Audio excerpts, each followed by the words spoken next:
Hello students, welcome to online classroom of Heritage Public School. Class 7. The subject we are going to study today is science, and today we will be reading chapter 1 of science. Let's read the chapter. Chapter 1, Nutrition in Plants. As we all know that plants are the producers. They make their own food by using photosynthesis, and we humans are dependent on plants, so as animals.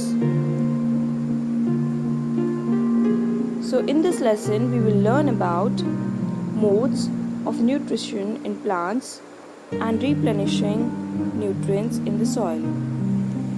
यानी हम किस तरीके से plants में nutrition देते हैं या plants में न्यूट्रिशन किस तरीके से जाता है और हम सॉइल के अंदर न्यूट्रिएंट्स को कैसे रिस्टोर कर सकते हैं. Let's begin the chapter. First we will read previous connect. Read after me. Green plants are the only living things on earth that can prepare their own food by the process of photosynthesis. They are called producers. All animals and humans depend on green plants for food directly or indirectly and are called consumers. So green plants are the only living thing. ऐसे ही living thing हैं जो अपना खाना खुद prepare करते हैं photosynthesis को use करके. इसलिए हम ग्रीन प्लांट्स को प्रोड्यूसर्स कहते हैं. एंड जैसे कि एनिमल्स एंड ह्यूमंस डायरेक्टली या इनडायरेक्टली प्लांट्स पर ही डिपेंड करते हैं, हम उन्हें ही कंज्यूम करते हैं, इसलिए हमें या एनिमल्स को कंज्यूमर्स कहा जाता है. All living things require energy to stay alive and to carry out various life processes. Food provides energy. Plants also need food to grow like other living organisms. The process by which an organism takes in food, uses it for its growth and utilizes it to perform other vital activities is called nutrition. Components of food such as carbohydrates, proteins, fats, vitamins and minerals are called nutrients. In this chapter we will learn how nutrition takes place in plants. So students, जैसे कि हम सभी को पता है कि किसी भी लिविंग थिंग को अलाइव रहने के लिए, जिंदा रहने के लिए फूड की ज़रूरत होती है. एज लिविंग थिंग्स को लाइफ प्रोसेस करने के लिए फूड एनर्जी प्रोवाइड कराता है. इसीलिए प्लांट्स को भी फूड की ज़रूरत होती है ताकि वह ग्रो करते हैं जैसे कि अदर लिविंग थिंग्स. एंड जो प्रोसेस जिसमें ऑर्गेनिजम्स फूड को इनटेक करते हैं और उस फूड को यूज़ करते हैं अपनी ग्रोथ में और यूटिलाइज करते हैं दूसरी एक्टिविटीज़ को करने में, वह न्यूट्रिशन कहलाता है. न्यूट्रिशन ऐसे कंपोनेंट्स से मिलकर बना होता है. Carbohydrates, proteins, fats, vitamins, minerals, ये सभी न्यूट्रिएंट्स होते हैं और इन्हीं को पाकर लिविंग ऑर्गेनिज्म में न्यूट्रिशन जाता है. In this chapter, we will learn about how nutrition takes place in plants. Let's read and understand modes of nutrition in plants. किस तरीके से न्यूट्रिशन, क्या मीडियम होता है जिससे हम प्लांट्स में न्यूट्रिशन होता हुआ देख सकें. Green plants are the living organisms which can prepare their own food with the help of sunlight, but there are some plants which get their food by other means. There are two modes of nutrition in plants as shown in the flow chart given below. So students, you can see a flow chart here ये हमें बताएगा कि हम plants में किन दो तरीकों से न्यूट्रिशन देखते हैं. First, autotrophic and second, heterotrophic. Let's look at the fact file. Charles Red Barnes coined the term photosynthesis.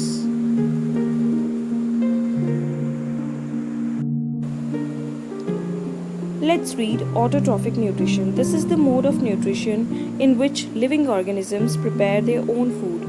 Such organisms are called autotrophs.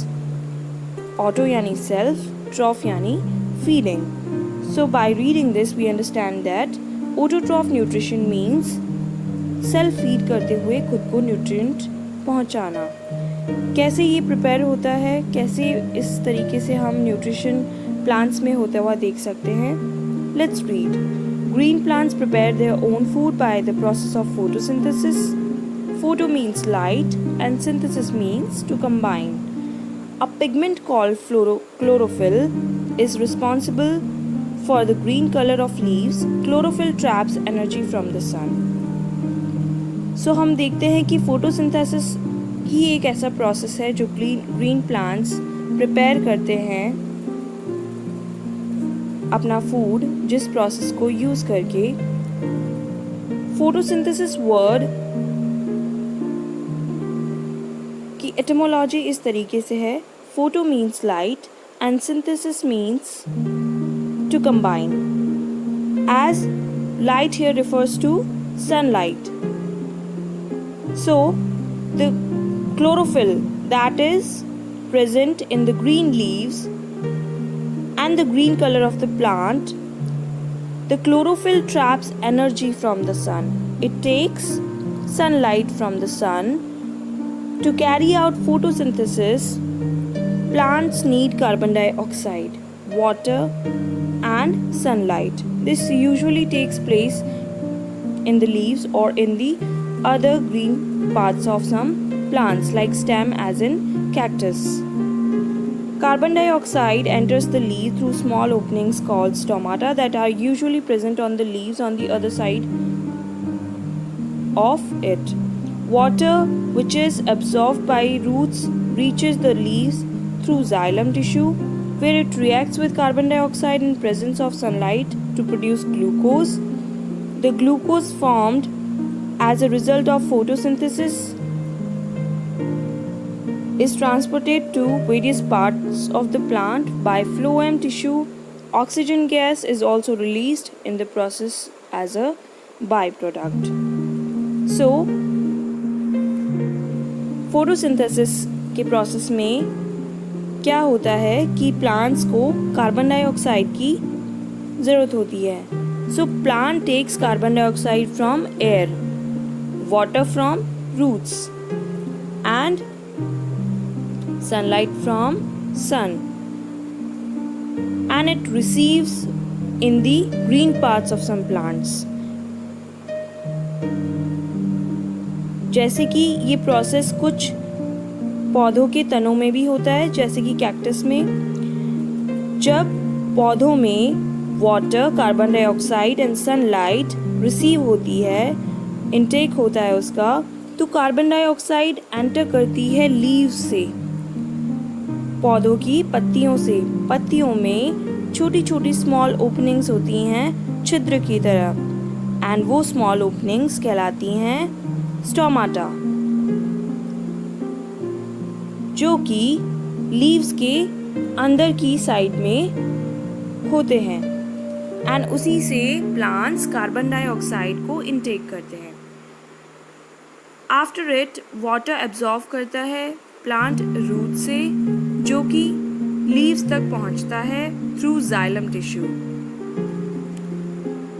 तो जाइलम टिश्यू वो होता है जो वाटर को रूट्स से लेकर लीव्स तक पहुंचाता है.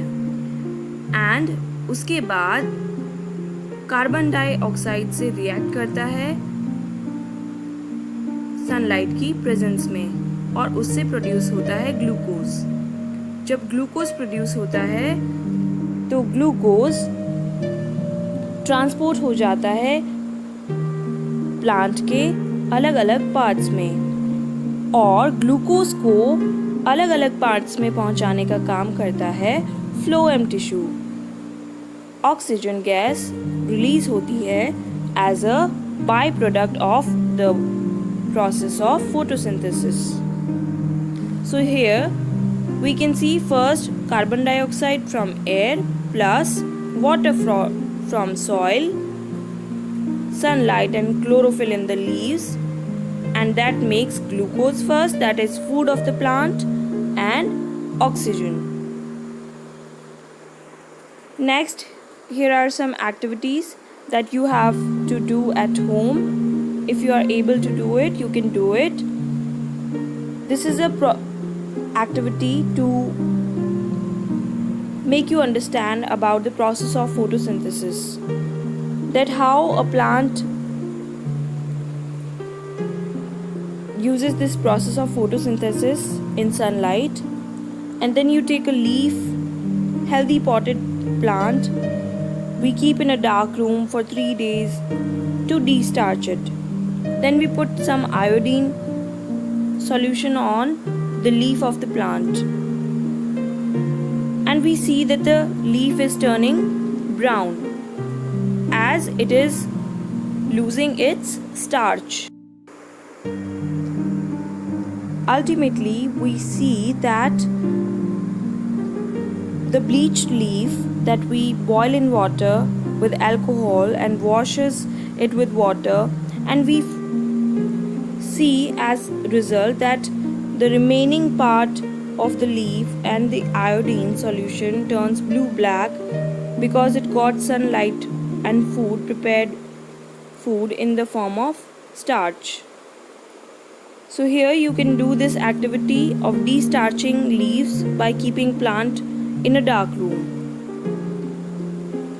Activity 2 is to show that only green parts of leaf can photosynthesize. So as you know, only the chlorophyll part that is present on the plant in the form of leaves, green color, only chlorophyll can help, green parts of leaf can help the plants use the process of photosynthesis. So here is another activity that you will see that chlorophyll is necessary for photosynthesis. Let's read and understand further. It is clear from the above activity that in plants with variegated leaves, photosynthesis takes place only in the green portions of the leaves. Now, we will read importance of photosynthesis. The process of photosynthesis has its own importance. It is the only natural process which utilizes sun's energy to prepare food. Its importance can be understood by the following points. Photosynthesis enables green plants to prepare their own food, which they use for their own growth and survival. The extra food gets stored in the form of starch in different parts of the plant. All animals depend on the plants for their food directly or indirectly. Oxygen, which is essential for the survival of all living organisms, is produced during the process of photosynthesis. Animals and humans breathe in oxygen and breathe out carbon dioxide, which is used by green plants to prepare their own food. This maintains the balance of O2 and CO2, oxygen and carbon dioxide in nature.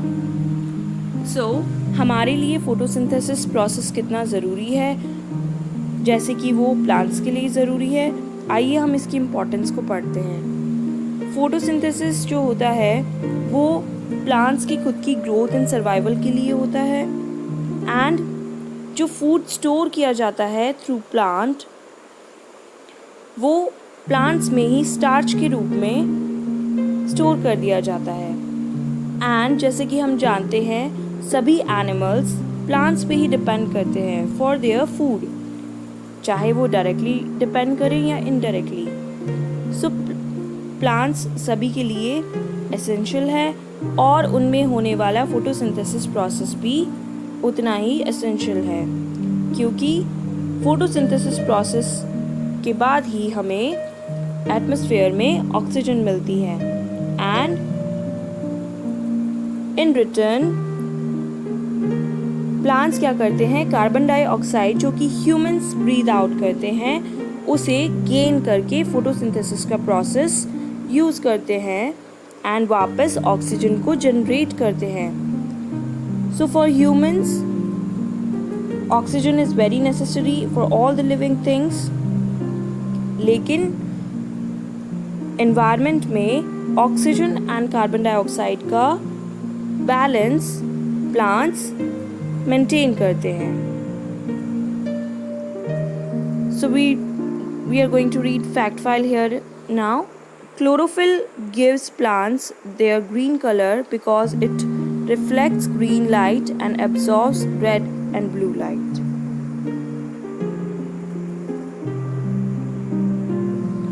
Next is heterotrophic nutrition. Heterotrophic nutrition is the mode of nutrition in which organisms cannot prepare their own food and depend on green plants directly or indirectly for their nutrition. Such organisms are called heterotrophs. Hetero means difference, troph means feeding. Although most plants are autotrophs, but there are some plants that obtain nutrients from other plants and animals. Such plants are called heterotrophic plants. अब हम पढ़ेंगे heterotrophic nutrition के बारे में. ये nutrition plants में इस तरीके से जाता है जो प्लांट्स अपना फूड खुद प्रिपेयर नहीं कर सकते एंड डायरेक्टली और इनडायरेक्टली किसी और प्लांट पे डिपेंडेंट हो. ऐसे ऑर्गेनिजम्स हेटरोट्रॉफ्स कहलाते हैं और उनमें जाने वाला न्यूट्रिशन हेटरोट्रॉफिक न्यूट्रिशन कहलाता है. वैसे तो सभी प्लांट्स ऑटोट्रॉफ्स ही होते हैं, बट कुछ ऐसे प्लांट्स होते हैं जिनमें न्यूट्रिएंट्स कुछ प्लांट्स एंड अदर एनिमल्स से आता है और ऐसे प्लांट्स को हम हेटरोट्रॉफिक प्लांट्स कहते हैं. Heterotrophic plants can be categorised as shown in the flow chart. अब हमें यहाँ एक फ्लो चार्ट को देखना है जो कि हमें ये समझाता है कि हेटरोट्रॉफिक प्लांट्स कैसे होते हैं और कितने तरीके के होते हैं. First is parasitic plant, then saprophytic plants, insectivorous plants, symbiotic plants. First we will read parasitic plants. Some plants like cascata, dodder and mistletoe that depend on other plants for their food are called parasitic plants. They absorb food from green plants which are called host. The cascata plants produces yellow tubular structures which attach to the host plant and wrap around its stem to absorb ready-made food from it. In parasitic relationship, only the parasitic plants benefit. The parasitic plant harms the host plants by slowing down its growth. However, it rarely kills the host plant. So, first we will read about parasitic plants. जैसे कि cascata, dodder tree या फिर मिसलट्रो ऐसे plants होते हैं जो कि parasitic plants होते हैं और ये अपने होस्ट प्लांट पे जिन पे वो डिपेंड करते हैं उन्हीं से फूड को गेन करते हैं. कैस्कटा में येलो ट्यूबुलर स्ट्रक्चर होते हैं जो कि होस्ट प्लांट पे अटैच्ड होते हैं और उन्हीं से कैस्कटा प्लांट्स अपना फूड गेन करते हैं जो कि ऑलरेडी होस्ट प्लांट के द्वारा बनाया होता है. पैरासाइटिक रिलेशनशिप में पैरासाइटिक प्लांट को ही बेनिफिट मिलता है जबकि होस्ट प्लांट की ग्रोथ कम हो जाती है. लेकिन पैरासाइटिक जो प्लांट होता है वह अपने होस्ट प्लांट को बहुत ही रेयरली किल करता है, लेकिन वह एक हद तक उसकी ग्रोथ को रोक देता है. Organisms like mushrooms, molds and yeast which feed on dead and decaying organic matter are called saprophytes. Saprophytes lack chlorophyll and thus they cannot prepare their own food by the process of photosynthesis like green plants.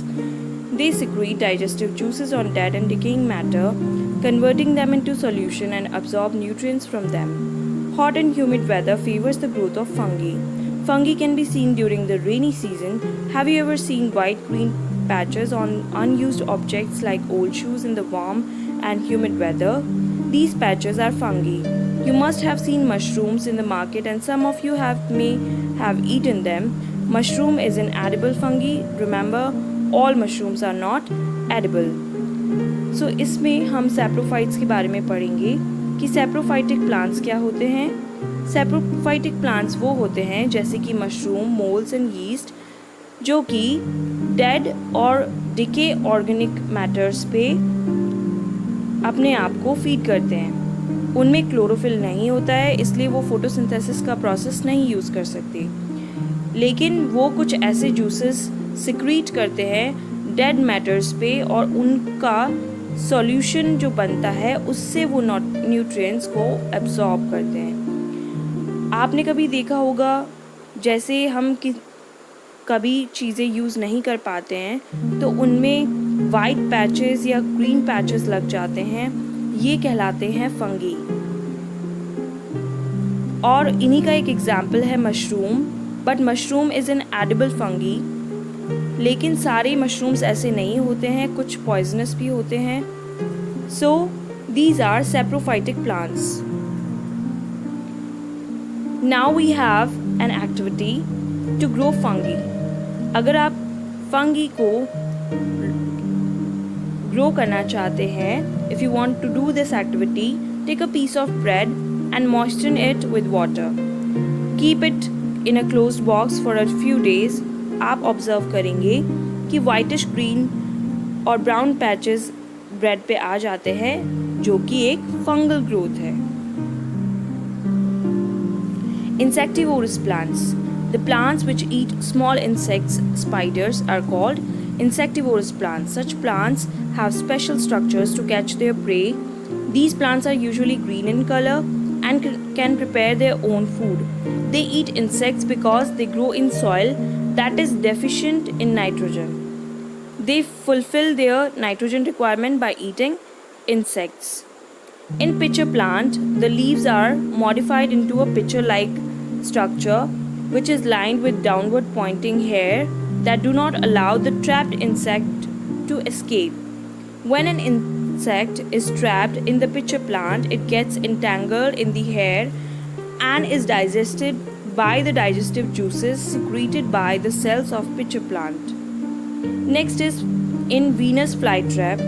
The leaves are modified into a trap. The inner surface of the leaves have short, stiff hair. When an insect comes in contact with these hair, the two lobes of the leaves get closed and insect get trapped inside it, which is then digested with the help of digestive juices present in it. अब हम बात करेंगे ऐसे plants के बारे में जो कि इंसेक्ट्स को ईट करते हैं. ऐसे कौन से प्लांट्स होते हैं? यहाँ पर हम दो तरीके के प्लांट्स देख रहे हैं. फर्स्ट इज पिचर प्लांट जो कि एक मटकी के आकार का, एक पॉट के आकार का प्लांट होता है. यहाँ पे आप इसका माउथ जो देखेंगे as a pitcher, in a pitcher shape you can see this plant. And second is Venus flytrap जो कि टू लोब्स को मिलकर इंसेक्ट्स के लिए ट्रैप को तैयार करता है. सो ऐसे प्लांट्स जो कि स्मॉल इंसेक्ट्स या स्पाइडर्स खाते हैं वो इंसेक्टिवोरस प्लांट्स कहलाते हैं. इनमें क्लोरोफिल होता है and they also make their own food by using photosynthesis. लेकिन यहाँ जो इंसेक्टिवोरस प्लांट्स जहाँ पे ग्रो करते हैं वहाँ पे नाइट्रोजन की कमी होती है उन सॉइल्स में. इसीलिए अपनी नाइट्रोजन की कमी को दूर करने के लिए और नाइट्रोजन का न्यूट्रिशन लेने के लिए पिचर प्लांट या वीनस फ्लाईट्रैप जैसे प्लांट्स इंसेक्ट्स को ईट करते हैं ताकि वो अपनी नाइट्रोजन रिक्वायरमेंट को फुलफिल कर सके।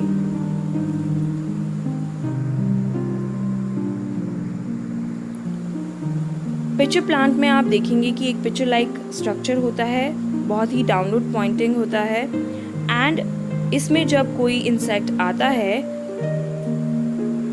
तो ये इंसेक्ट उसके पिक्चर प्लांट के अंदर इंटेंगल्ड हो जाता है उनकी हेयर में, और उसके बाद प्लांट अपने डाइजेस्टिव जूसेस को सिक्रीट करता है जिससे कि प्लांट्स इंसेक्ट को डाइजेस्ट कर पाता है।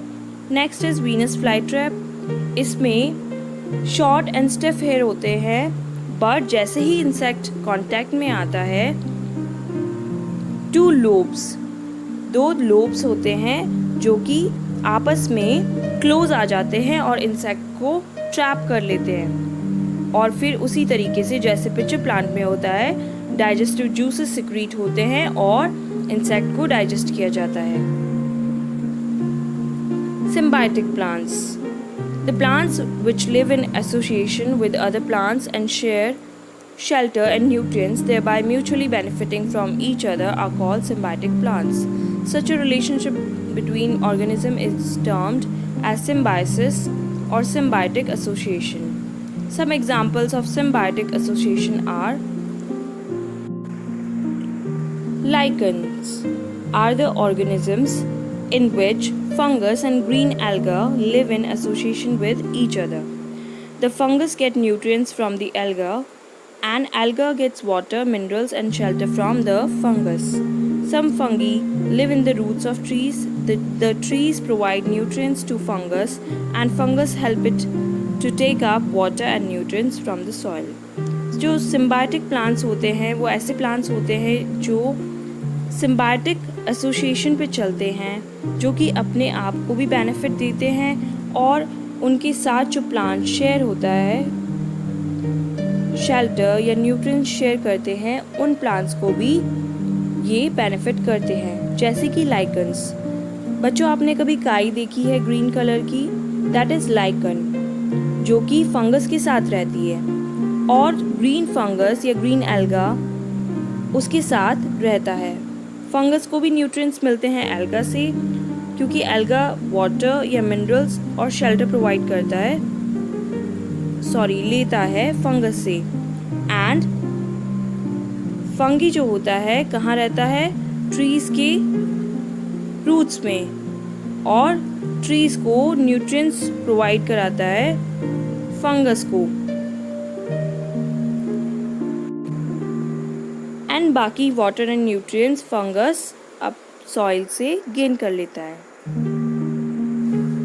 अब हम पढ़ेंगे replenishing nutrients in the soil.